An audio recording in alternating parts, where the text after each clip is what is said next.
Tuwing kailan ba kayo sumasahod dito? Kailangan ko kasi ng pera eh. Kaya lang, mawala naman akong sasahodin kasi bago pa lang ako, di ba? Tanungin mo na lang si Hugo tungkol dyan. Saka, para saan ba yung kailangan mo? Para kay nanay eh. Kailangan siya operahan sa puso, kailangan ng malaking pera. Dimpa, may naitabi ka bang pera dyan na pwede kong hiramin? Hindi, ito na lang.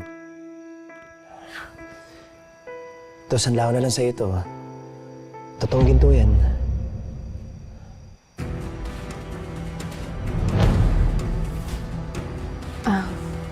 Moises, pasensya ka na. Gusto din kitang tulungan pero wala akong pera. Di ko naman kasi masanla ito sa sanlahan eh. Baka mamaya marimatan, di ko na matubos, di ba? Ito na lang naiwan sa akin ng mga tunay kong magulang eh. Kung ganun pala kahalaga yan, baka naman kaya natin magawa ng paraan para hindi mo maisangla sa iba.